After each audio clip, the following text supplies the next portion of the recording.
বিজেপির poster festoon ছেড়ায় উত্তেজনা, বারাসতের 19 নম্বর ওয়ার্ডের রাতেই উত্তেজনা। আরো বিস্তারিত জানাবে জিয়াউল, রয়েছে আমাদের সঙ্গে। জিয়াউল, দেখো, বারাসতের 19 নম্বর ওয়ার্ডে অর্থাৎ বার্মা কলোনি এলাকায় সেখানে দেখা যায় যে বিজেপির ফেস্টুন, ব্যানার, এই ধরনের অর্থাৎ পোস্টার সেগুলো কিন্তু ছেড়া হয়।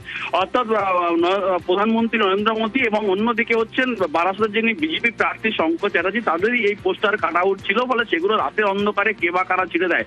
এবং ইতিমধ্যে কিন্তু একটা সিসিটিভি ফুটেজও তারা সামনে আনে, যেটা হচ্ছে একেবারে একটি গাড়িতে করে এসে বেশ কয়েকজন সেই ফ্ল্যাগ ফেস্টুন ছিঁড়ছে। ফলে সবটাই অভিযোগের তীর হচ্ছে একেবারে শাসক দল তৃণমূল কংগ্রেসের দিকে, কিন্তু সমস্ত অভিযোগ অস্বীকার করে বলেন এর সঙ্গে তাদের কোনো যোগ নেই।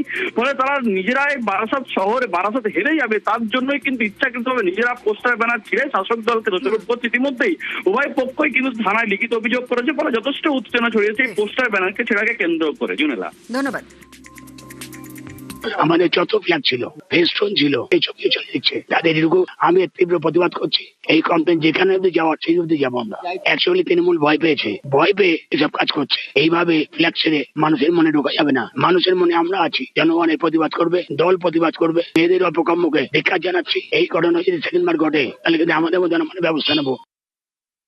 যে গতবারে যে মার্জিনে ওরা হেরেছিল তার চেয়েও বেশি মার্জিনে এবার ওরা হারতে চলেছে। সেই জন্য ওরা হীনমন্যতায় ভুগতে ভুগতে আজকে এরকম একটা মিথ্যা অপবাদ তৃণমূল কংগ্রেসের নামে দেওয়ার চেষ্টা করছে, যে তৃণমূল কংগ্রেস এই রাজনীতিতে বিশ্বাস করে না। আমরা গণতন্ত্রের পক্ষে। বিজেপির ছেলেমেয়েরাই এই কাজটা করে মানুষের কাছ থেকে হয়তো কিছু সিম্প্যাথি আদায় করবার জন্য এই ঘটনাটা ঘটিয়েছে।